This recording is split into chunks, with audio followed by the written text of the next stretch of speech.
The following is brought to you by the Starfleet Podcast Network, SPN, The Spin. You had Jefferson's here. I just like listening to you guys. There's nothing wrong with that. I'm sorry, Jefferson. We didn't let you get a word in edgewise. That is okay. It balances out because there are times where it's like, I may be talking a lot, Vance, Frank. So it's just, as you look at everything as a whole, it balances out.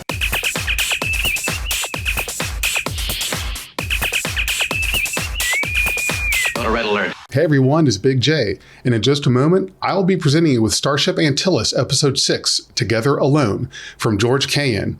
Afterwards, please join our Critical-not-Cynical review for our discussions and reactions to the film. Without further ado, here's Starship Antyllus Episode 6, titled Together Alone. Well, I'm waiting. Show yourselves.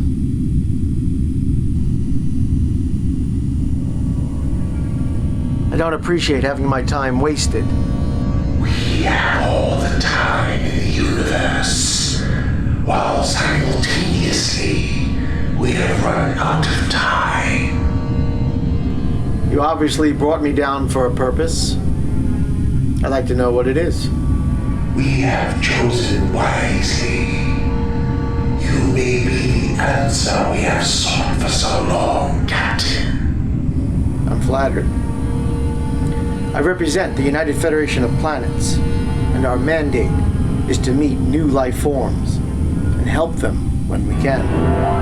A laudable goal, Captain. But we do not require your federation. Just you. Me? What do you require of me? We require your destruction.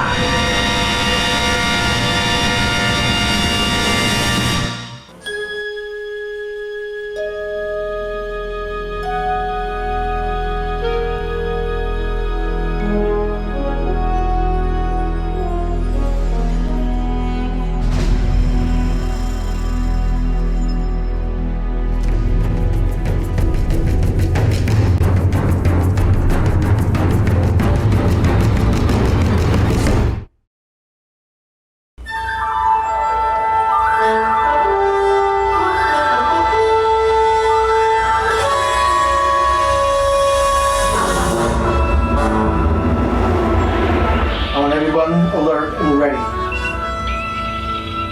You don't know what we're facing. Yes, sir.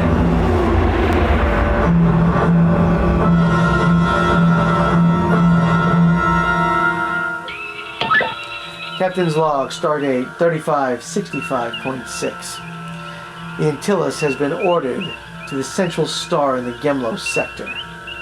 For reasons unknown to us at the present time, the sun is losing energy and is threatening all the local planets. Our mission, to find out what is causing the sun to die. I only hope we can come up with an answer before time runs out. Helm, take us in closer. Aye, sir.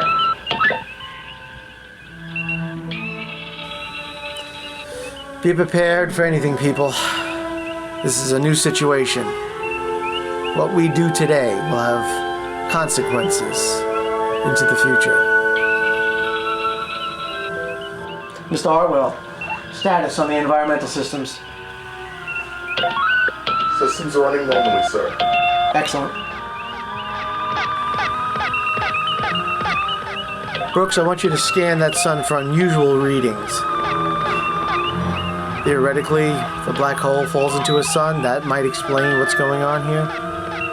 I'm not saying that's what it is, but it's something we have to consider. Scanning now, Captain. Helm, be prepared to get us out of here in case the star decides to wake up again. Course plotted and laid in, sir.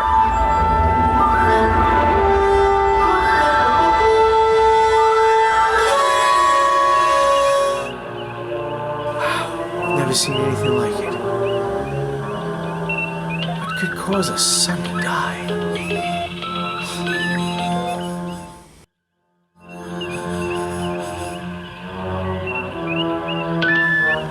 This is gonna take a while.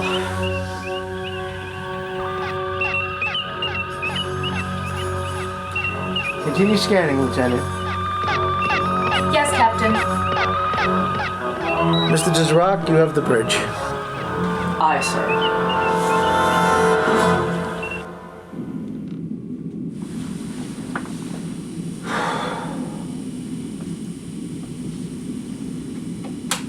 Bridge, this is the captain. Mr. Dizrak, I'm in my quarters and I don't wish to be disturbed. Unless, of course, something important comes up. Aye, sir. Thank you.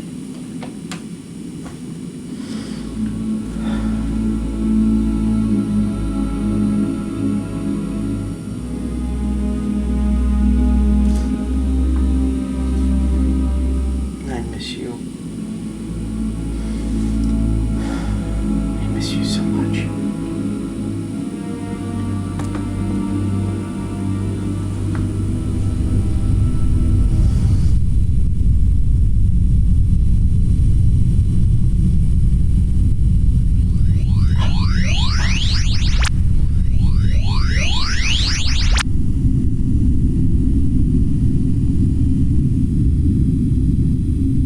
Well, I'm waiting. Show yourselves.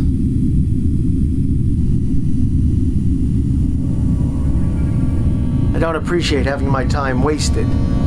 We have all the time in the universe, while simultaneously we have run out of time. You obviously brought me down for a purpose. I'd like to know what it is. We have chosen wisely. You may be the answer we have sought for so long, Captain. I'm flattered. I represent the United Federation of Planets, and our mandate is to meet new life forms and help them when we can. A laudable goal, Captain. But we do not require your federation. Just you. Me? What do you require of me? We require your destruction. Not if I can help it. You seem like an intelligent being. Why don't you come out, and we'll discuss this out in the open. Very well. But is your request bravery or curiosity? A little bit of both.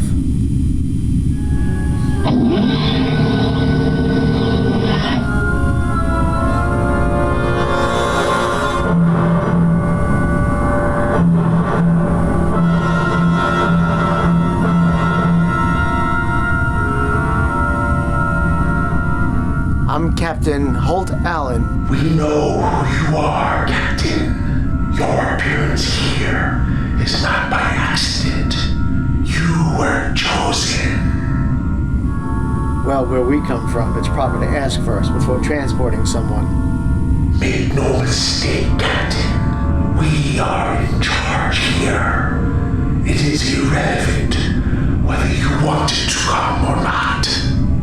Not to me. However, let's not get on the wrong track. Manners differ with every species, so I'm not going to judge you too harshly. Yet. You speak of manners after we have talked about your destruction? Well, let's just say I'm hoping we come to an understanding. One that doesn't end in my destruction. Your survival is unlikely. We regret what is about to happen. Now just hold on a moment. I might be able to solve whatever your problem is from a perspective you do not possess. But I can't help you if I don't know what's going on. I deserve to know why you brought me here. Giving you any more information will nullify the purpose of you being here. We are dealing with a critical situation, and we have run out of time.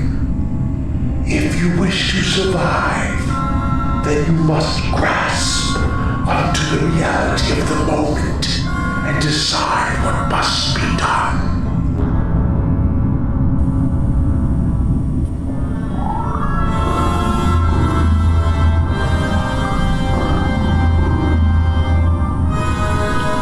understand what you want me to do. That is unfortunate.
So much more beautiful than my home planet.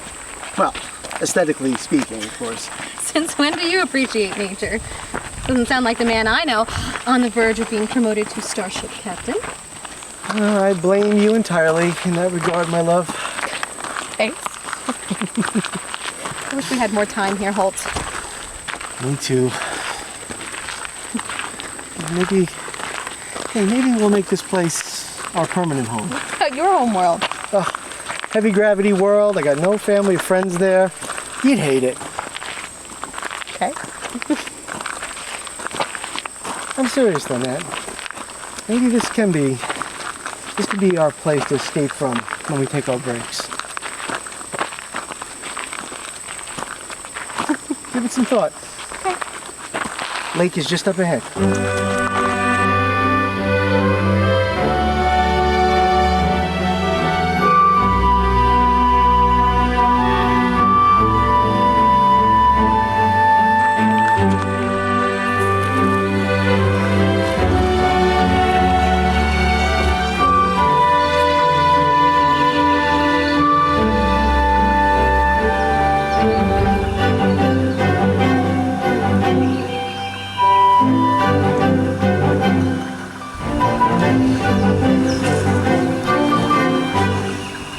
I wish this moment would last forever. I really do.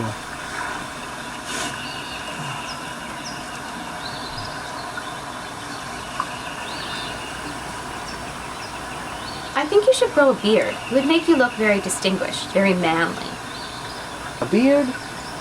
I don't know, it's hard to maintain. Starfleet frowns on that sort of thing. Plus, you know, the male of my species only grows a beard as a sign of remembrance when someone dies. No. Beard's out of the question. I want to ask you a question. Very mysterious. Listen, I only have 6 more months with the Helena. And you're only stationed for 3 months at Tenabra Base near Saturn. What do you say, when our tours end, we get married?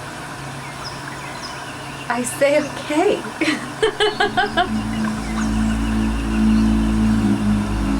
Oh, Nat. But we have to think about something. It's very, very difficult. These relationships in Starfleet, they don't always last. You make life worth living. If Starfleet doesn't fit into our plans, we'll make new plans. Wow. I love you, Natalie Robertson. I love you.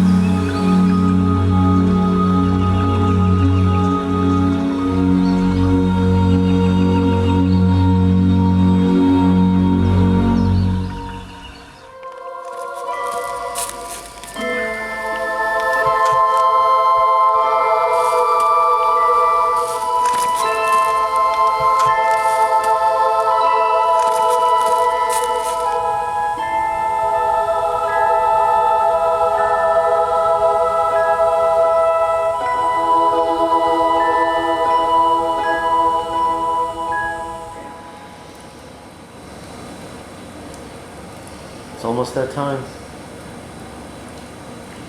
Holt, it's gonna be a while before we can enjoy a moment like this again.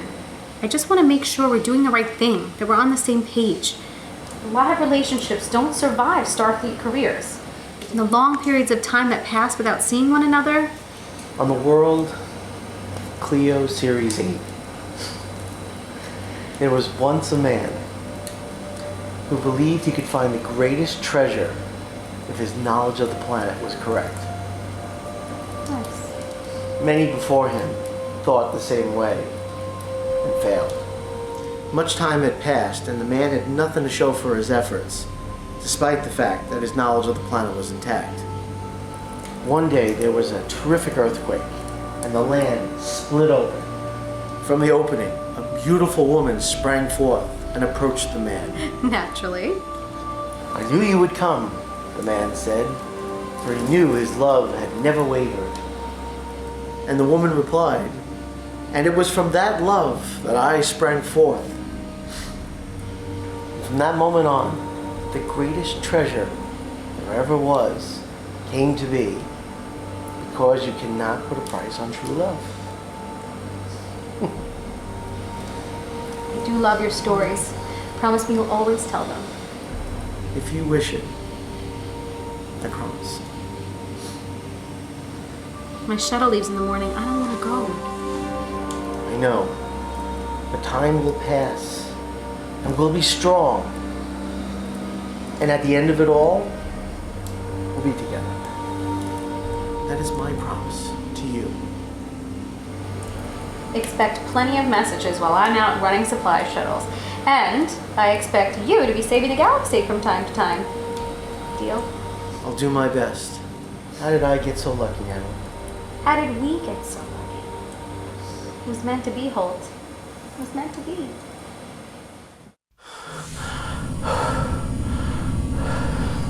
Why are you doing this? Why are you forcing me to relive this? You are the one reliving this. It is with you every day of your life. We are merely tuning into it and channeling the result. The result? You mean energy, don't you? Thought can affect reality. Reality affects thought. We need the energy. I understand. I caught images from you as well. The sun. The sun is central to this mystery. The time for secrecy is over. We are linked. Speak the truth. Your ship is a thought bubble. And it malfunctioned and you ended up in this star. And now you don't have enough energy to break free. You need my energy to escape. You need the energy, the intersection between the happiest and saddest moment combined in order for you to achieve escape.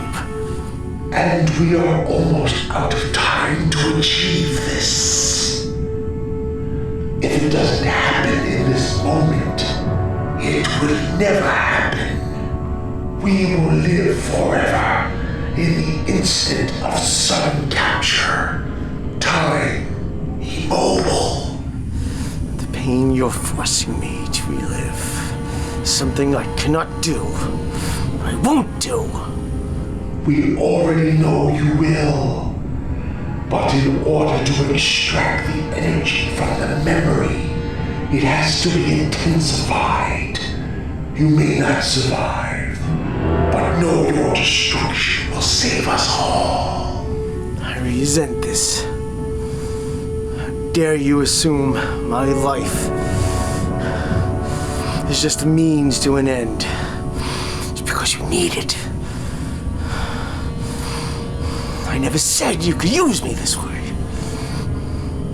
For such an intelligent being, how can you not fathom the obvious fact? And what is that? You've already made the decision. No matter how much we force you, Some part of you wants to help, wants to save us. Otherwise, it would not work. Lies. Twisting the truth. No. Truth is truth. And now we must play out the final act. It is time. No! If you perish, Captain, please accept our gratitude for trying.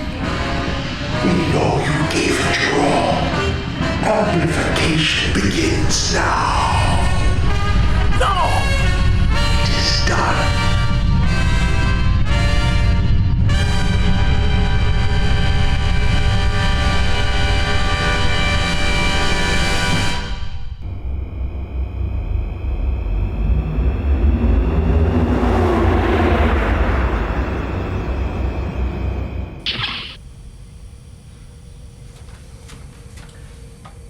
This is Executive Officer Holt Allen. I'm in Lab 4.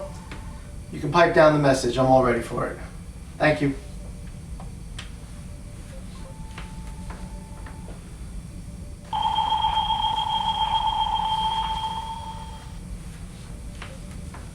This transmitted message is for Holt Allen. I'm Chief Medical Officer Aram Ross. First off, I want to apologize to you for not speaking with you in person, but we're dealing with a chaotic situation here.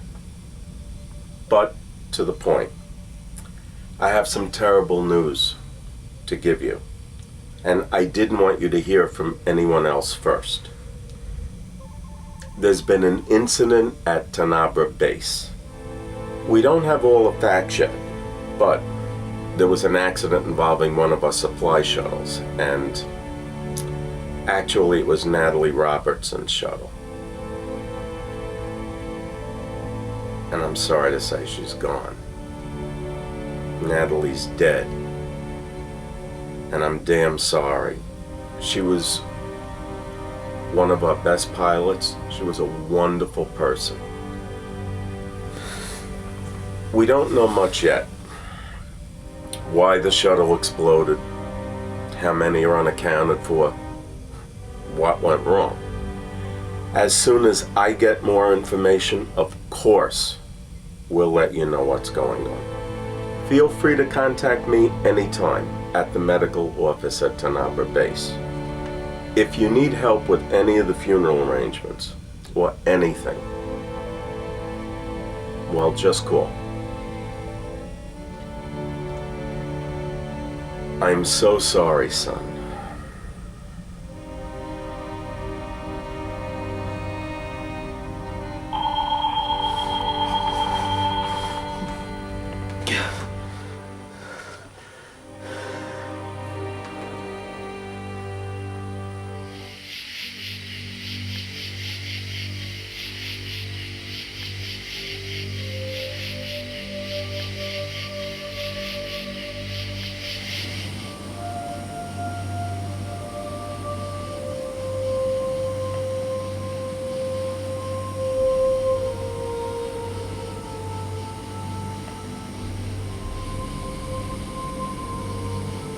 So what's your next move, Holt? I will honor her, Miles. I will honor her. You've been a good friend. I appreciate you being here. Well, you were there for me not that long ago, as I recall. I'm heading back to Starfleet. The Helena leaves in 6 hours. Apparently, I still have a few friends left. My old job awaits. You've been a good friend. If I ever get my own command, I'm taking you with me. You've got it. When that time comes, give me the call. It's not fair, Miles. Life is just not fair. No, I suppose it's not, is it? Listen, if you want, you could spend the night here. I'll take you up on that offer, I think. Thank you.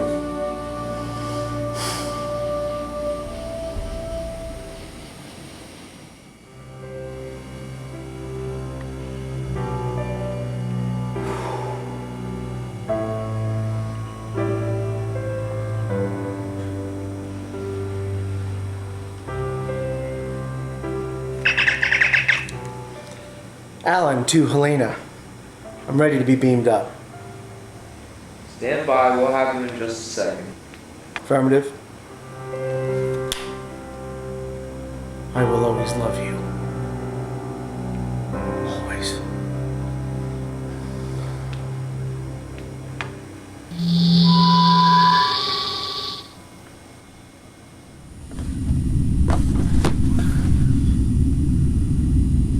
He has survived. We now have enough energy to escape.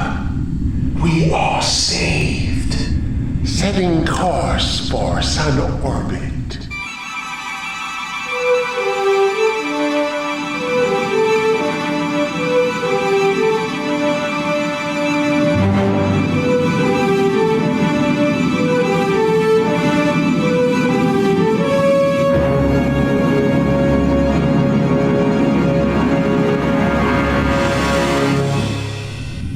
It is time to return him to where he belongs.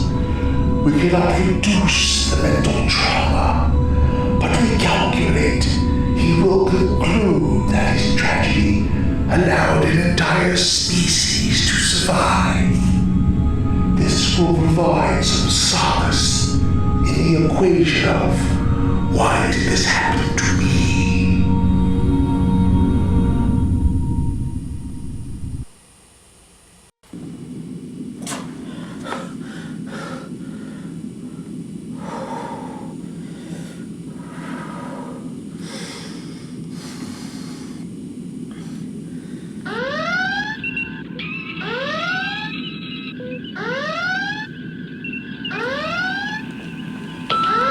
Captain, can you come to the bridge, please? Bridge, this is the captain. Mr. Tazrak. Aye, sir. I suppose everyone is wondering right now why the sun is reading normal again. I have the answer. I want all department heads to meet me in the conference room in 15 minutes. Of course, sir. And Mr. Tazrak, I'll have no proof, but what a tale my thoughts will tell.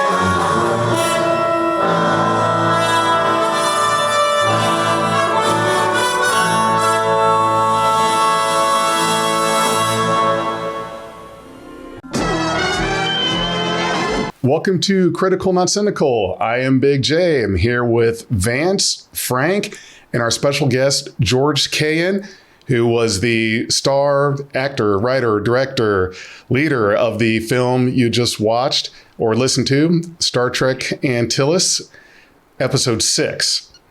I was kind of worried when Vance put this one up as the one we were going to watch, because the first thing I thought was, number 6, well, I'm not going to know what's going on because there's all the episodes prior, which I didn't want to not watch them, but I did just do number 6 to focus on that one just in case, we go back and do the others. But I was thinking to myself, oh, great, Vance is putting me at a disadvantage because I'm sure these guys have seen all of them, and am I going to know what's going on? And George, we were talking just a little bit ago that some of these episodes you are trying to make it to where they're episodic, but with like serialized undertones, so that you're not, if someone jumps in, they're not completely lost. But why don't I let you take over that part and just tell our audience your thought process behind the series, when it started, how many there are, so forth. Well, first of all, thank you for having me and this esteemed panel. I'm definitely among friends. It's actually a pretty straightforward concept, and I've said this to Frank and Vance many times. I like to think of my series as a book, and that each episode represents a chapter. It's a risk when something is this serialized because obviously people might stumble upon the series later in the series and then feel like what you just said, which is, I don't quite know what's going on. So that was the original game plan. And I had to make a decision. I either stick with that or don't. And I said back in 2013, when I came up with my show, that's what I'm going to do. And hopefully people will be interested enough and follow it through. My thought process is sort of Trek and soap opera in the idea that these characters are going to achieve certain things, go through certain things, but there's got to be some sort of mystery. You don't want to give the audience everything up front because, then what are you going to do for the rest of your show? So at the same time, you can't keep them hanging so long that they lose interest. So a lot of these episodes, particularly in the last half of the show, there's going to be 30 episodes altogether. We're up to episode 24 now. So we really are heading into the home stretch. And at this point, all the way up to the finale, a lot of the answers are coming. I'm going to reward my long-term viewers. And I want the last two-parter for my finale to be literally the playing out of the entire storyline. I just want the audience to relax, go with the action, and have these characters, play out what I set up, so long ago. So I'm not here to trick the audience. I'm not here to, make them suffer. But things have to happen naturally. And I'll give you an example. My original run was only 20 episodes, and then I met Vance Major, and I suddenly had a plethora of new characters. And it wasn't a case of derailing me. It was a case of now adding to it. So I said, you know what? I'm going to need an extra 10 episodes to have Vance, be part of this and then get back on track to, what I had started originally. It's like when you're playing with derailing. I know Vance. Yep. Same thing to me. Well, Vance it's like when you're playing a video game and you're like, okay, I got to get to the castle. I've got to save the princess, and then you wander in a village, and you're like, oh, a side quest. And that's what I would, that's what I would say George and I did, and it was a lot of fun. Yeah. The thing I liked about episode 6 in particular, more than George's other films, and I haven't seen all of George's films. I've seen most of them, but I mean, I know how people feel about my films when they're like, there's just so many of them, Vance. And that's how I feel about George's films. Because I'm like, hey, I don't think I've seen this one, George. And I pride myself on thinking I've seen them all. And then George would be like, hey, what about this one? I'm like, I don't think I've seen that one. But the thing I like about episode 6 in particular is it's almost like an origin story for your character. Like you get... Yeah, and I love that one because it's a great jumping on point. And like you said, Big J, you don't know anything about the story, but you watch this one, and you're like, oh, okay, phew, I don't have to worry about the quote-unquote baggage that may have come before, which a lot of these fan films have, when they're that far into their series. But you watch right on in and you're like, okay, now I know these characters. And then going forward, you're like, man, this is great. And then watching anything that came before is just like, man, this is almost a prequel to what you have. And that's the thing I love about George's films is they're very approachable in every aspect. And I love the fact that when you're watching the films, it may not be the, glossed over, razzle dazzle special effects, but you watch it and you're like, man, this is something that you can make on a nice budget. The alien creature, for instance. I love the fact that it's like a gray alien mask and like some aluminum foil. Like I'm sitting there going, that's fucking creative. God dang it! Why haven't I thought of that? It's so great. And George plays everything.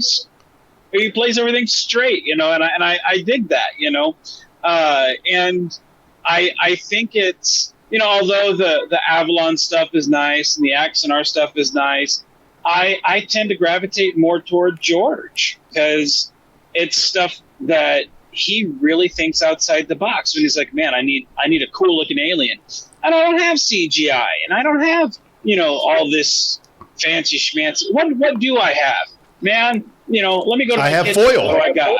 There you go. And I dig that, and I would recommend George's stuff for anybody that's looking to make a fan film on a budget, because you go to like classic Twilight Zone, and those are great stories. And to today's standards, they may not hold up special budget wise, but those stories are great. And looking at George's stuff, his stories are just as good as like an Avalon story or Axanar or anyone's. Hell, even mine. Like, I mean, and it was such a pleasure to collaborate with George once we get to there, because he's such a creative guy. It's just like working with Frank. Once you start, boom, boom, boom, boom, it's just firing on all cylinders. And it's great to see these earlier films, because it's like, man, this is where he came from, and I dig it on so many levels. Man. It's such a great film. Thank you so much, Vance. I'll give you guys an exclusive here, a little stuff that nobody else knows, because I like what it. you said. I like exclusives. Now, when it came time to write for the aliens in this episode, I wanted something very different and something like, hopefully, like a psychologically terrifying thing. And what I did was I had built the alien out of clay originally, and I tried stop motion with it. And the stop motion was taking really a long time, because even with the animation done, I'd have to like mat it into place, and it was getting very, very complicated because it was going to be a lot of screen time. So ultimately I did some animation tests on it and said, you know what, I want to go with something more practical, something that feels a little bit more in the room with it. And the funny thing is, even though ultimately it turns out to be, foil and a mask, in order to get that look, I actually built a set around it, which was kind of like a version of the room that the captain finds himself in. Yeah, exactly. And then I had to carefully lock down the camera so I could mesh the two images together without, any kind of motion. The tricky thing for me doing the live action stuff was where to keep my eye, because I had to imagine how big this alien was and try to be consistent with that.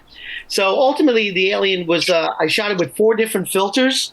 So I would go into my editing program and blast out the color, put in another. I really wanted to solarize it to make it look that much more alien. And the head was actually manipulated with a set of rods that ran up the main structure of the body. So I could tug on the rods, and then the mask could, do that. It was kind of neat. Originally I wanted to use my hand, but I could not get it through what the alien was made out of. So it's simple, but at the same time, there's a lot of thinking that goes into the alien. What happens with it. I also wanted to show something that hopefully you guys hadn't seen before, because that's the fun part. I know Frank does this, Vance does this.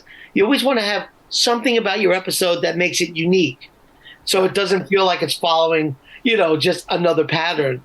And I'll be completely honest with you, having no budget is where I'm very happy. I've been offered a lot of money. People said, "Oh, just open up a Patreon or whatever, and we'll throw." I don't want that. I don't want it. I'll give you 2 of my trade secrets. 1, consistency. If you watch my first episode, you know what you're in for all the way up to episode 30. So you either will like it and get involved with that world, or you'll say, no, it's not for me, and that's fine. I'm never going to do an episode where it's like $40 million budget, nothing, because what happens is the audience gets jittery. The audience goes, I don't know what to expect, and that's not necessarily a good thing. They'll look at your episode and they'll be like, I don't know what to expect. Right. I want them to feel comfortable. When they see my bridge, I want it to feel like their living room. I want them to be comfortable with whatever I'm presenting them. Well, it gives the audience a lot more, and when I say audience, I mean just general public. It gives them the freedom to then nitpick, because they're like they look at one episode, which may be the general episode, and then they see the $40 million budget you have, and they're like, oh, I love this, and then they see the again, scrapping for wooden nickels in your couch cushion episode, and they're like, well, I fucking want that one. Where the hell did the budget go? And that allows them the freedom to complain. Whereas if you're consistent, you're like, hey man, I've always had those wooden nickels, and that's what I paste on the wall.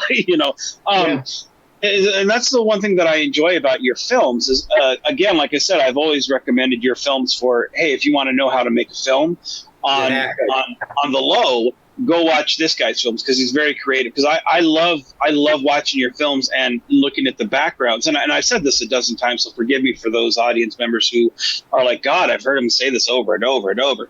But I respect the hell out of you because you just looking at your backgrounds, I love it because you look at it and you see like you're like, I've seen that at the Dollar Tree, or I've seen that at the dollar store. Or that's just some wire tubing, and you're like, why didn't I think of that? And then you're like, man, how can I take that and go make it my own? And it's like that. You and I've discussed that, and you're like, that's what I want to do. I want to inspire people, and I love that because that makes me want to go inspire people as well. And it's you don't need a ton of money to do that. You just need to think outside that box. And I love that because you were doing that when no one else was paying attention on YouTube. You were just doing it to have fun. And that's what Star Trek, I think, should be about. That's the thing that I really enjoy about people like George and you and me is the fact that we're doing it for fun.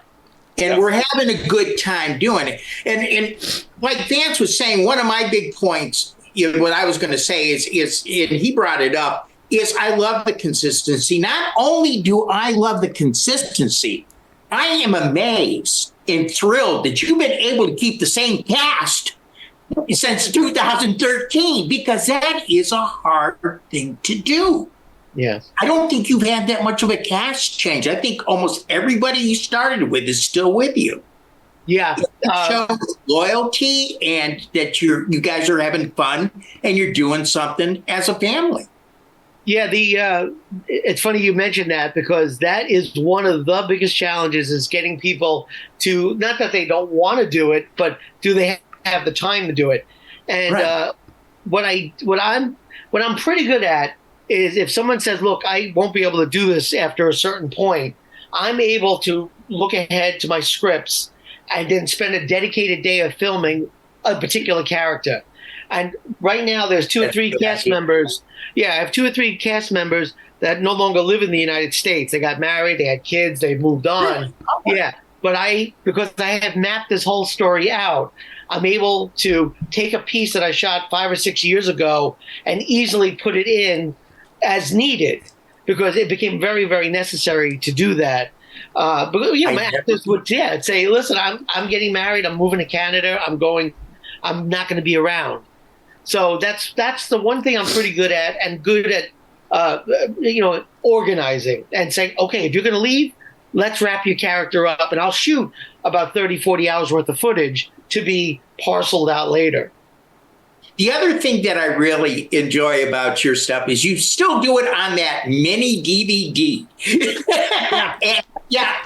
That's the consistency, Frank, because I know my mini DV would change. Like if I suddenly shot in a 4K, or massive, it would look very, very different. And the thing I love about mini DV is not to get too technical, but I love the color saturation, the frame rate noise. I love the way the picture looks. It takes a little bit off the edges, and yet it's still clear enough, and you can upscale it if you really wanted to.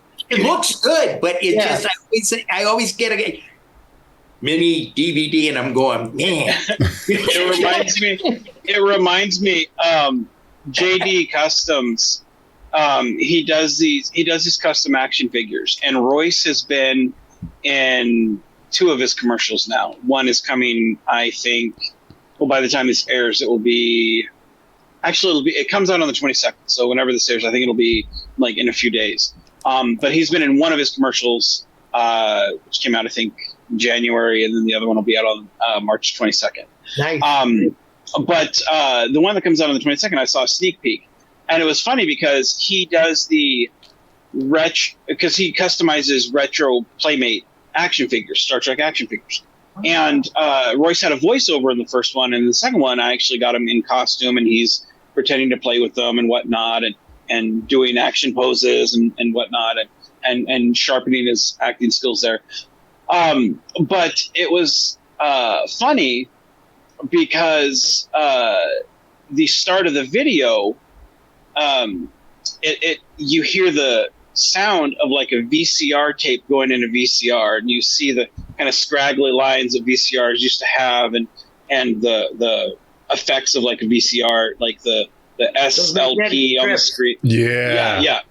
and I love it because it had that nostalgia factor, but at the very like maybe 2 or 3 seconds of the commercial start, you see those things, and it's like it's an instant nostalgia. Kids nowadays wouldn't know what that means, but for all of us here, we would know what that means. And watching how you talk about staying in a certain fragment of making the films is the same type of vibe that I get when I saw that. It's the same type, and I know just looking at a film, a few segments of it, I can be like, oh, that's a George Kayaian film, just because of how it's shot and how it's done.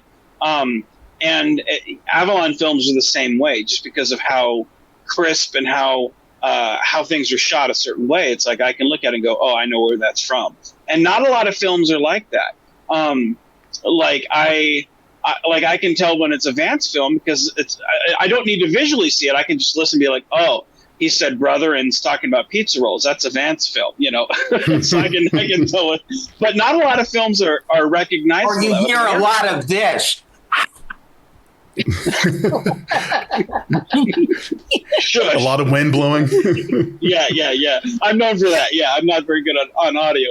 But your films, George, are recognizable just in that you stay in your own sandbox and you don't want to be bigger than what you are. You know exactly what you want to be and you're happy with that. And I dig that because it's like that allows accessibility to, hey, Joe, why don't you come over here and be in my film? Hey, Frank, why don't you come be in my film? Hey, anybody, come be part of this. And it's just so accessible because it is accessible. It lends itself to that. And it's really, really cool.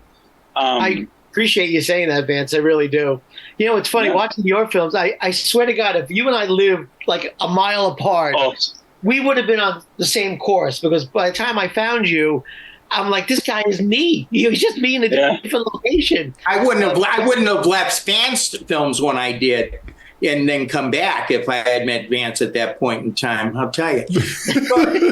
One of the things I really want to say about yours, and unlike Vance, I have seen all your films. I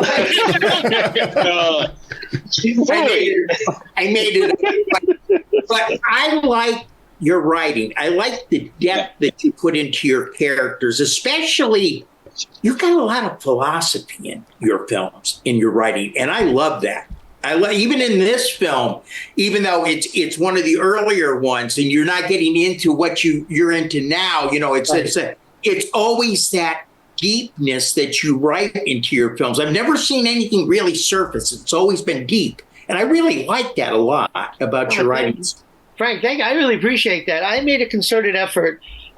Philosophy is one of my true loves. Astronomy, philosophy, the inherent drama. Whenever I write a screenplay, and I'm sure, Vance, you probably feel the same way, it's the story ultimately, yes, very important, but could it be performed in front of a curtain with just two characters chatting away? Will the concept hold?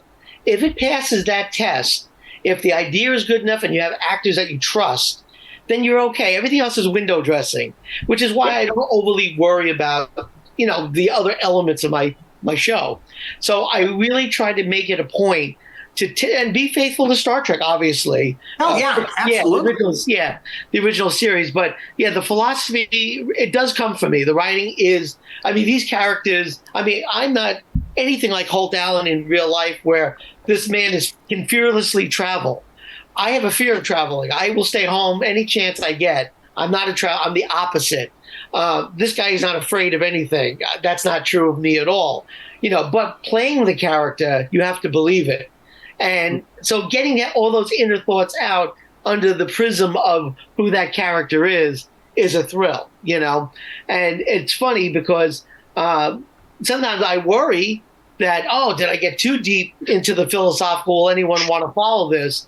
But the good news is most people watch the show and they're on board. Have you heard that a lot? Do people pick up on that? Yeah.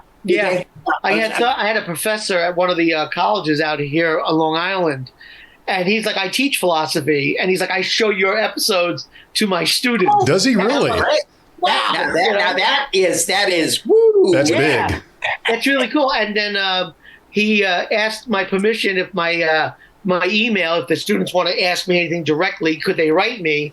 And I said, sure, fine. So every now and then I get a nice question, and it's cool because it's another generation, and I'm over 60, and then having a 20-year-old say, well, what's the youngster? Youngster. No, I try very hard. Here's my thing. My thing is I don't treat my audience in a bad way. I'm assuming if you're watching my show, you have a certain level of intelligence. I don't want to spoon feed you too much. Yes, I will give you the answer eventually, but you've had plenty of time to kind of figure it out yourself. And then you can listen to my answer and see whether you're right or wrong. But I love to treat my audience intelligently, and that's why I'm very dialogue heavy. I know it's not like the way to go with today's attention spans. A lot of people, they really, really want, 1, 2, 3, go. But they want to see that flash bang. They don't want to hear dialogue. I've had people say you don't have enough action. Well, we don't have enough action is because we're more of a story cerebral. We want you to think. We don't want to say if you want to watch it and watch it for just background noise, that's fine. You're going to lose what we are trying to do, but hey, those who watch understand. One of the fun things with joining forces with Vance was his character Menard was so wonderfully complimentary to my character. Like, we play friends in the show, and the cool thing was I was able to expand the mystery by asking Menard, "Hey, can you find out something?" And then he's like, "Well, I'll get back to you." And then when he came back to me, it now forwards the story. It's very important that every bit you reveal forwards your story. And then what happened is, we joined forces, and then of course it finally all played out in episode 20, and Vance did a tour de force acting job in that, playing the Phantom and Good Menard. Just unbelievable. If anyone hasn't seen that, that is an acting tour de force. But then there comes a point where, by now that I'm on to my last, 5 or 6 episodes, the original purpose was basically to have Captain Allen and the crew of the Antyllus be like basically alone to face all this. And if I had Menard with me, I couldn't lose. I mean, the guy, he's so awesome. And, if I had the constor right there, and it's true for what my friend Kenneth Thomas, he plays for the captain of the Saladin, Ray Martin. I couldn't have anyone else come along at this point in the journey. So, structurally, it's like, it's perfectly great to have as many allies as you can. And then by the time you get near the end of the show, the audience has got to feel the peril. I love all of you guys, and I would have all you guys all together all the time. But this is your story. Yeah. Right. Yeah. I mean, ultimately, if the audience doesn't feel the threat, and they don't feel like, oh, these guys are on their own, my payoff I won't be able to do that. That initial payoff. But it's like if Voyager was contacting Starfleet every other episode in season 1. The thing that I love about your films, besides the philosophy, because obviously there's a lot there to digest in what you're trying to present. I don't need to see Holt Allen, swashbuckling and jumping through castles, illusion castles, and fighting all these rock monsters and whatnot. There's always the romanticism of that adventure there. There's always the talk of the adventure. And because you sell that point all the time, and there is the discussion of philosophy and the what if, and because you have done the creative, the aliens that you have done, instead of just off the screen conversations or, hey, look at that over there, and then nothing on the screen, because you've done such a wonderful job of crafting the universe that you have and the small portions that you've done, it gives you just a taste of wanting to see more. And the job you've done of like, say, your ship, you and I both know that it's your parents' basement. Yeah. Is it? Now it is. For many years, it was the other apartment, but then we had to move. Yeah. How many places have you actually shot in? Three, Frank. There was my parents' house originally, and I had a lot more room in that basement. I had like the full basement. Then we moved to another town, and I had a very little space, and I was actually matting in the smaller sets into bigger matte painting, to expand it. Right. And then we were forced to move, and I'm back at my parents' house now. But unfortunately, I only have half the space of what I used to all back in. Yeah, when Vance finished, I do have a question for you when you finish with what he's saying. But looking at your bridge, it's the perfect way to show, like, this is how you do it. Like, if you don't have green screen, this is how you do it appropriately. This is how you use the space effectively. And it's not, as I've said before, it's not what you actually have. It's what the camera sees. It's the angle you present things. And it's so crafty because it's basically, okay, we're going to shoot this from this angle. And then, okay, let's move this around. Let's do this. And you're still got the same background, but it's just changing perception and angles and making it appear as if it's one giant room, although it's shot smaller. And it gives it more of a submarine type vibe, or small science vessel type vibe. And I like that. I really do. It makes me want to go visit that, even though I know it'd be like, you walk in, you're like, wow. Man, your head would hit the ceiling. Your head would hit the ceiling of my. You and I have talked about that. About how like we both have used cardboard sets. About how we tape to how like if you step back 1 foot, you would see the tape like reaching up to the ceiling, and about how if you bump it accidentally, like it would fall down on us. Like we both have had that problem, and we take the pictures to make it look nice and make it look like, hey guys, we've got our shit together. But like if you tap it, like boom, it falls on us. The way the bridge is actually shaped now, it's like if you could look down on the basement from aerial view, it looks like a horseshoe. Okay. Because it was square for a while, wasn't it? Yeah, well, it is square. But what happens is because of the basement space, I have to kind of round off the corners by using fake walls. Yeah, it is still square because, I mean, I couldn't really get around it. I tried really hard. The thing is, the room is so limiting that I have to maximize the squareness of the space because sometimes the camera can't get far enough away. That's why I don't really have a lot of establishing shots. But from the 2013 footage, I had more room. So anytime you see the full main view screen and the helmsman, that doesn't exist anymore. I don't have that room anymore. So all that's my stock footage that I've been saving. And then I'll look up my record and say, okay, I haven't used that yet. But there's two sides, there's two walls, and there is a temporary turbo, the elevator, the turbo lift, but it can't be part of where it normally would belong. Right. It's separate. It's like if you first come downstairs into the basement space, it's by itself. So anytime because I can't attach it anymore. Yeah, just cheating the shots on that. The thing that I... Getting back to what Vance was saying about that submarine feel, and that's exactly what we're trying to do now with the bridge. Right. The reason we've darkened the gray and stuff like that and moved it in, I wanted to get more of what I feel, even though it's a Star Trek set, space flight is going to be more confined. It's not going to be these wide, bridges and stuff like that. I mean, air consumption, number one. Yeah. But the fact is, that's what, that tightness, we're going to have establishing shots, but I wanted to feel that submarine type of feeling because that I feel is more realistic in the long run to do it that way. Well, I got to tell you, Frank, your thinking and what Vance does is the psychological subtext.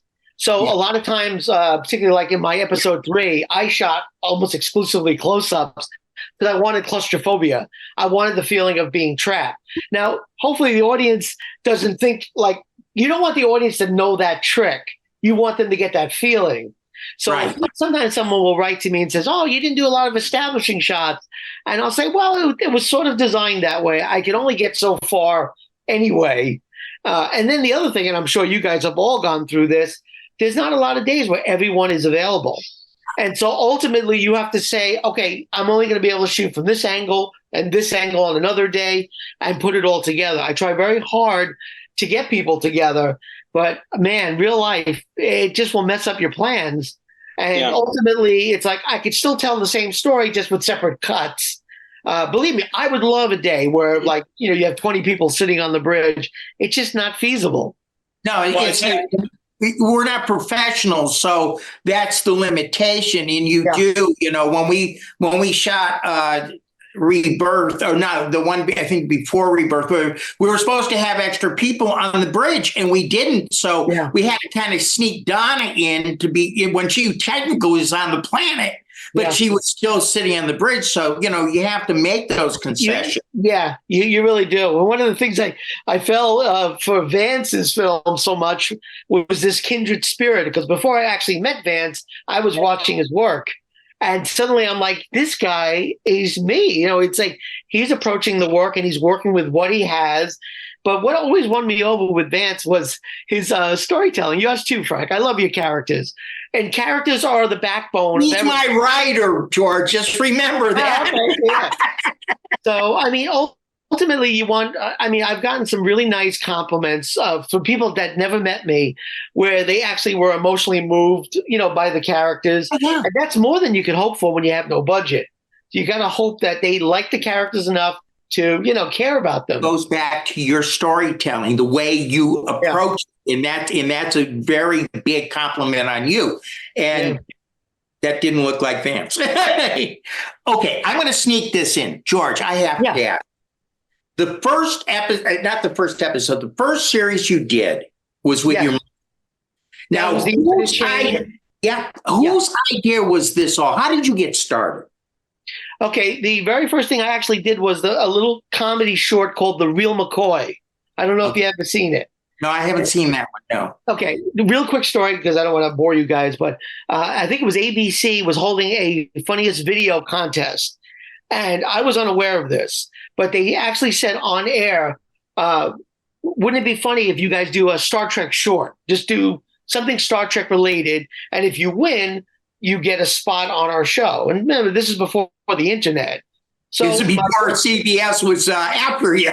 Yeah, it was a very long time ago, but TV shows were drawing in big ratings. So my brother called me up and said, George, I know you love Star Trek. I love Star Trek. We got to shoot a video short and then get it on. We could win something and get on, TV. I said, okay, well, how much time do we have? And he goes, we have 7 hours to get this thing done and into the mail or else it won't make it. I was like, what? I was shooting another one of my films called Murder Will Out. And the thing is, I love Star Trek so much that if you gave me enough time, I would actually cut my hair like Captain Kirk because it was going to be, it had to be a Star Trek, something that people knew. So, so what happened was I couldn't cut my hair for continuity. I had this really long mullet that was for my character. And I was like, I said to my brother, I said, I'll try to part my hair. Back in those days, I had very, very thick curly hair. I said, I'll try to make it look like Kirk, but I can't cut my hair. There's nothing I can do about it. He's like, don't worry about it. It's a parody. Like, who cares? I said, all right, fine. So back in those days, this wasn't even mini DV. This was a VHS giant over-the-shoulder camera that I bought in the late 1980s. And so we literally were working on the script, and the script had giant gaps in it for improvisation as long as we got to the next part of the story. Called my one of my really good friends who in real life is a real physicist. I said, you got to play Spock. You just know science and I said, I'll play Captain Kirk, and then my brother will play the Klingon commander. That's all the cast was going to be. Eventually we added Dr. McCoy. So we're building the set, and remember, there was no prep time. So I'm going around the basement. I arranged our couch to look like the panels, like what you got in your bridge, just to give it that vibe. I used a word processor. I used stickers, and it barely looked like a bridge at all, but enough. And then we just filmed it. We filmed it straight. And back in those days, we didn't even have editing. Did you know all the sound effects that are in that short are actually an album of Star Trek sound effects played on a record live? I remember doing that for theater, going out and getting the rumbling of the cars and stuff like that on record. Yeah. So we knew that we had 20 seconds until, say, like, I don't know, the turbo lift would open up, and we didn't want that. So boom, so we were doing it live, and thank God we all knew each other a long time. We did it. My brother had already built the Trek models, so we had filmed them. We did a rough cut and gave it to my friend Dave to do like a final polish, and off it went. And we didn't win, but we got honorable mention. But we didn't get shown on TV. I've got to see this. Is it up on your channel? It's up on my channel. It's called The Real McCoy. I'm going to have to and what happened was, one thing that might confuse you, Frank, is you're going to see two versions of me in it. So what happened was I had filmed Dr. McCoy and Kirk at the same time, changing my hair just a little bit. But that footage got very badly damaged over the years. So the version that's on my YouTube channel, I just re-recorded my McCoy part with the way I look back in 2011. Yeah, I just refilmed it and just put it back in its place. And it works even better because I look so different that it really looks like another actor is playing McCoy. So it really worked out good. That's just like Joe Cepeda having, who was it now? I can't think of him. Anyways, he was changed. They were filming it. He kept on Larry changing. Fleming. Larry Fleming. Larry Fleming. Yeah. So they had to write that into the story, but I can see that. So, okay, so you went from there. How did you get your mother involved? I think that's the most interesting. Yeah. That's not a problem. I love telling the story but it's not an event, like a crazy story, But basically what happened was when let me just give you the full setup, and everyone knows this that has ever asked. This is not a secret, but a lot of people, when they see my first Star Trek movie, they say it sounds a lot like this novel. I don't remember the title of it, but it seems to be very similar. And I said, that's not a coincidence, because when I created the movie, there was no internet. I was making a movie just for me. And I had come up with a short story called Starship Lost, okay, which is with the Captain Navarro character, who was a man originally, and all these other characters. And then I said, well, if I'm going to take the trouble to make a Star Trek movie, and I don't even know if I can do this, I want to base it on my favorite novel. But I didn't have one favorite novel. So I literally lined up like 30 paperbacks of all my Star Trek novels I had at the time, threw a quarter blindly over my shoulder, and I said, wherever that quarter lands, that will be my Star Trek, movie. And it landed on something called what's it called? Something Chain. Not Infinite Chain, that was the title of my film. Endless Chain or something, I don't know. No, Chain of Attack. That's it. Chain of Attack. And I said, you know what I'm going to do? I'm going to use the bulk of the story from this novel and my Starship Lost, because the original novel was Captain Kirk and crew. And there was a whole other section I was never going to do in the book. But I love the core idea of the story. So I married the two. And I made my own original screenplay. But if you look at the opening and closing credits, it gives full credit to the original author of the novel, the title of it. I wanted the normal things we do. Yeah, it was no secret. It's so funny. Sometimes I get accused, like somebody will watch my film now. Hey, that's just like that book, as if it's a big secret. I'm like, no, it's not a secret. It's in the credits. It's But remember, I literally was making this movie just for me. But the Captain Navarro was originally a male character, and I auditioned some actors. I had gone to Hofstra College where they had an acting program. I put my cast notice up. We actually rented out a room. We had about 100 people show up for the role, which was great. It took all day, but no one was right for the role. They were either too old or too young or didn't know Star Trek, whatever reason, cutting to the chase. And one day I'm sitting in the kitchen and I'm thinking, well, maybe I'll make the captain a woman. I don't know. So I need to change this up. And my mom was cooking in the kitchen, and she got me involved in Star Trek originally.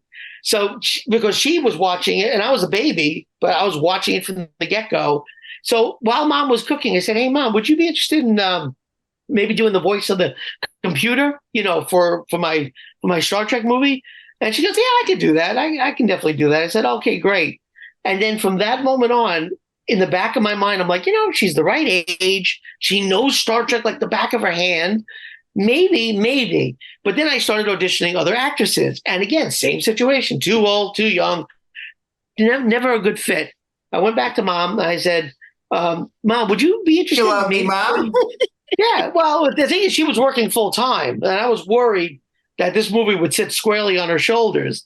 And she's like, oh, I don't know. I said, well, do me a favor. I said, I have a costume for you. Just throw on the shirt. Keep your glasses on. Don't worry about that. Read right from the script, but just try to act like a captain. 1 page. So I set the camera up. She went downstairs. I had built the bridge at this point, but no captain. So Mom sat in the chair, and although she was script bound, she was nailing it. And at one point, she put the script down and was just saying it. I'm like, I said, Mom, if you want, the role is yours, and I will work around your schedule. I will do everything to get you, And she was amazing. She'd work all day, full time, come home at night, film all night with me. I mean, it was really beyond, I enjoyed her as the captain, to be perfectly. Yeah, I know.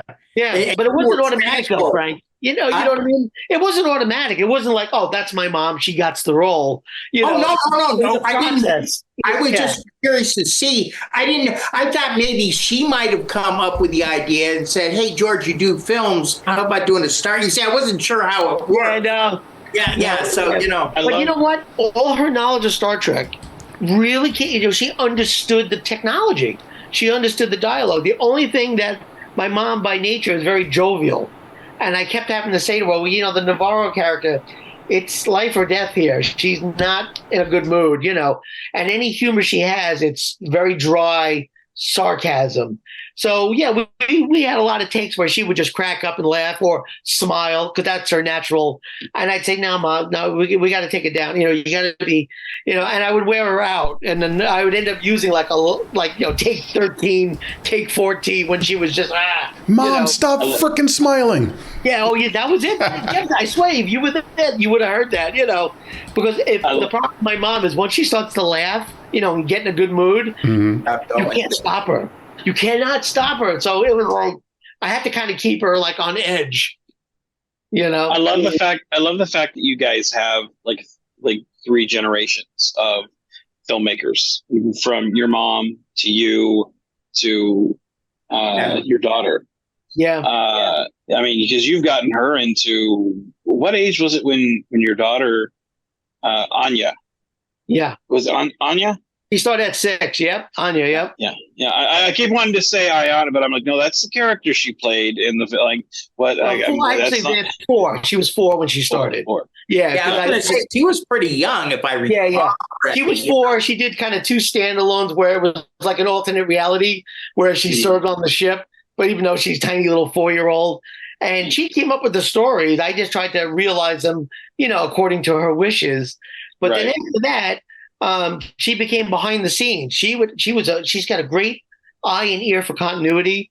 She will actually tap me on the shoulder and say, no, he didn't move at that point. He's got to, she really was invaluable.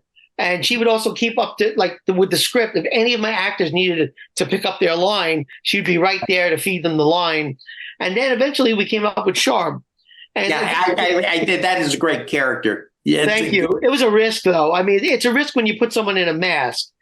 And the thing that Anya loved about it was it could account for her small stature, but because she's an alien, and because otherwise, it's hard to make the audience convinced that a starship would have such a young person, in a major role. Oh, yeah, right. Yeah. If I give her Sharp, Sharp could be this alien, and who cares what the size is? As a matter of fact, to me, it made it even better. The fact that she was tiny. It made Sharp that much of a more powerful person. And also, since the mouth never moved, we came up with the universal translator bracelet. So the idea was you'd hear her telepathic thoughts as long as she used the bracelet every now and then. So it was a really good character. That's one of the beauties of your creative process that you've gone through. Like, who else would have thought of that? They just would have had the person mimicking and who needs a mouth moving?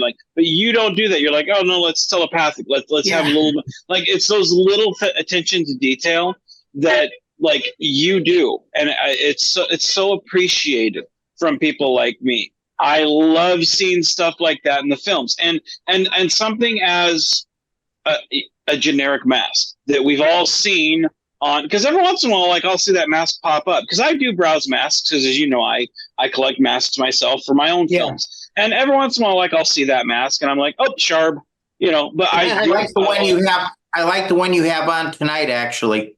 Yeah, shut up, right? Those are fighting words. Right. So I'm saying, why do I put up with this? This is why we need you, Big J. This is why we keep you here. I was going to say earlier, George, he likes Holt. He hates Grissom. Yeah. See, Holt is my friend. This is why you're my friend, George, and you know, right there. But I'm a fan of Grissom, though. But the Sharp character, like you've turned, you know, a simple Halloween mask into something where, like you said, the little stature of Sharp. You know, it's a cute little alien, like the little alien that follows Scotty around in the J.J. Abrams movies. Like, it's I associate those two characters like a lot alike, because it's like the short little character that follows Holt around, and it's you're the plucky sidekick, you know, and that to me, you know, I don't even see the actress, I see the character, you know, and that, you know, again, just a simple Halloween mask, that's awesome, and like you said, the you know, telepathic thing.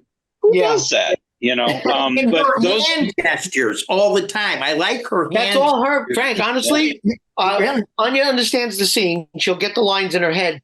We have a guide. She does. She determines on how Sharp moves, and I love it because I don't have to tell her. She's great. Know?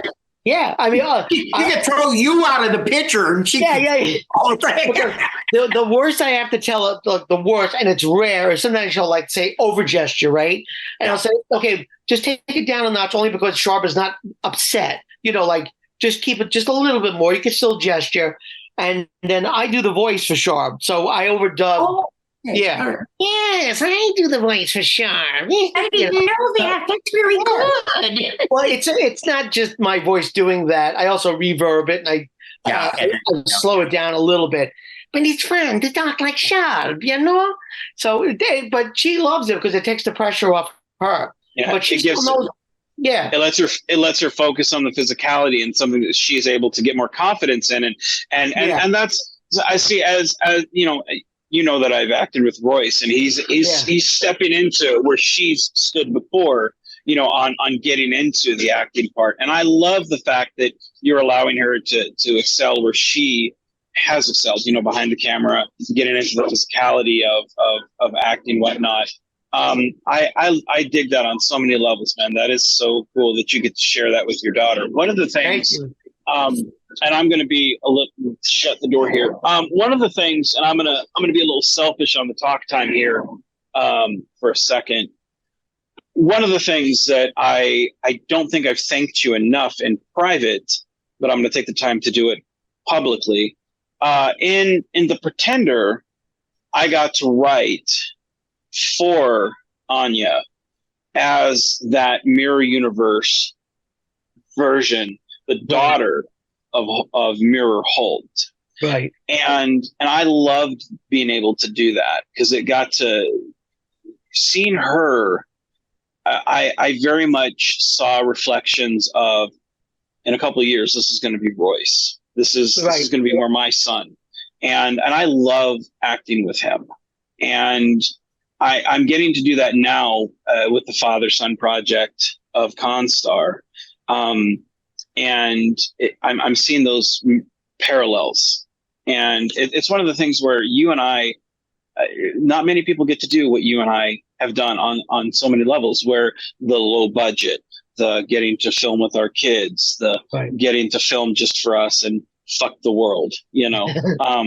And that's one reason why, like, it can be 6 months between conversations and we pick right back up to where, you know, we left off. I absolutely love your family and I love your films. You are Starfleet in every sense of the word, from your philosophy to your filmmaking. Just you are a wonderful individual. I'm so glad that you have done what you've done, because honestly, I would not be where I'm at if it wasn't for you, because you are such an inspiration to so many of us.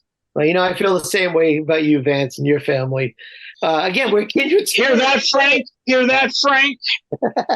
No, it's what's really weird, and you're going to go through this now, Vance. It's your time.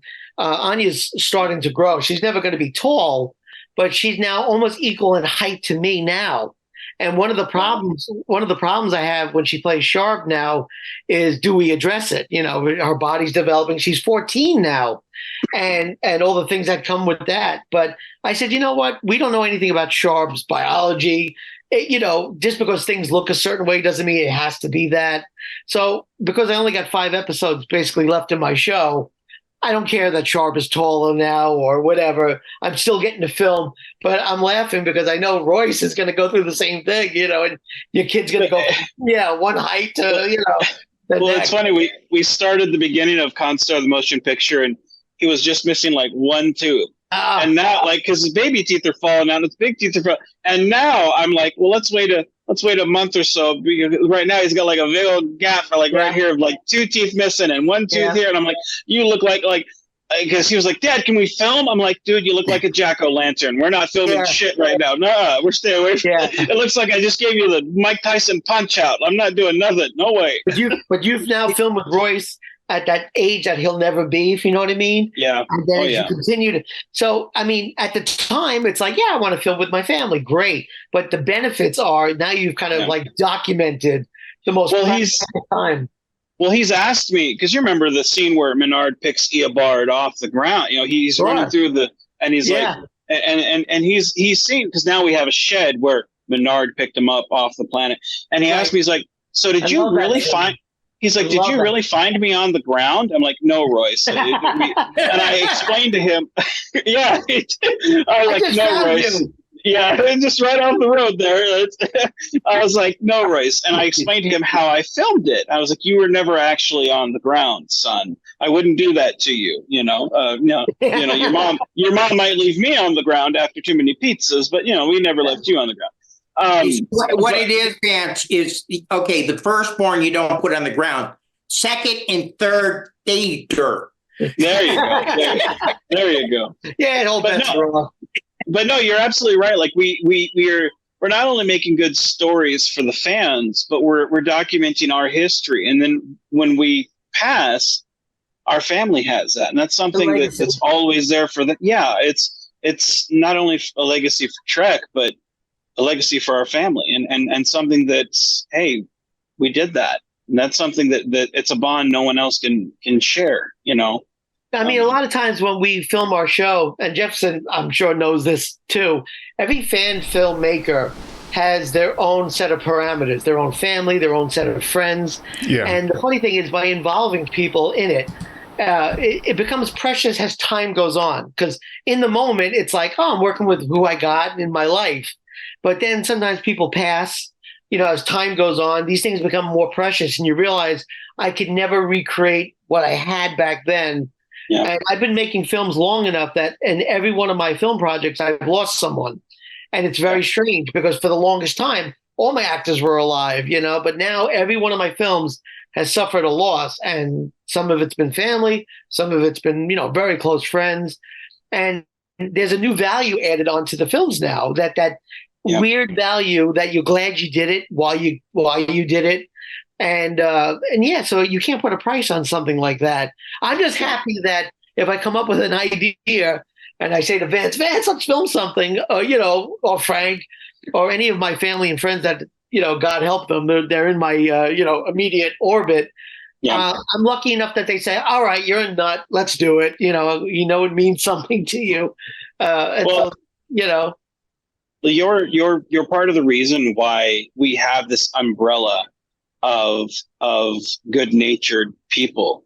Because when I came into fan films, it was not this way. It very much was people being cutthroat, people jabbing people to try to be on top, and you're not that way, and I'm not that way.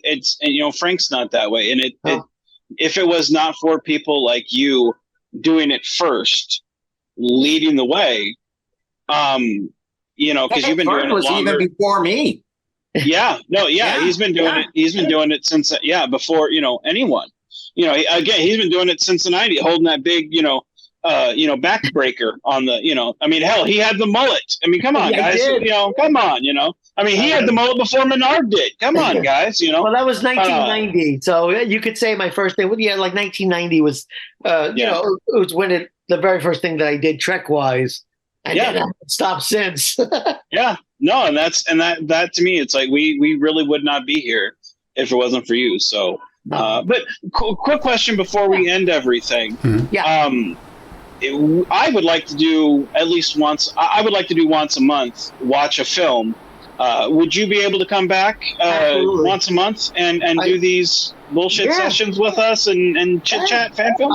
I love all you guys, and I would gladly do that. I mean, it's fun for me to share the work, and with such esteemed company. Come on, that's an offer I can't refuse. Good, and we appreciate that. That would be great. Jefferson's here. I just like listening to you guys. There's nothing wrong with that. I'm sorry, Jefferson, we didn't let you get a word in edgewise. That is okay. It balances out, because there are times where it's like, I may be talking a lot, Vance, Frank. So it's just, as you look at everything as a whole, it balances out. And I do enough talking as it is. So I've got. And I think you're at that stage too, where you're beginning to hear more and more like George and stuff, that you don't know the personal story. So the three of us have been together for so long that we can talk about these things, and you're absorbing all this. So yes. This is also bringing you, closer to the fold. So, and I'm learning more that way. I wish I had your voice, Jefferson. I wish I had that good voice, I'm getting that old man thing, with the pipes over there. I'm very disappointed that I don't sound like Optimus Prime. That's the thing. If I had that voice. I have a filter for that. Thank you so much for joining us, George. We really appreciate it. Great film. Do this again. Yes. Yeah, do this again. I look forward to seeing more of your films. And on behalf of Critical Not Cynical, I'm Big J, here with V-Man and Frank and our guest George. Everyone, live long and prosper. If you enjoyed this podcast, you can support us at patreon.com/BeyondTrek. We are Beyond Trek Podcast. Lower your inhibitions and surrender your years. We will add inspirational and hilarious Trek content to your day. Your attention will adapt to subscribe to us. Resistance is futile.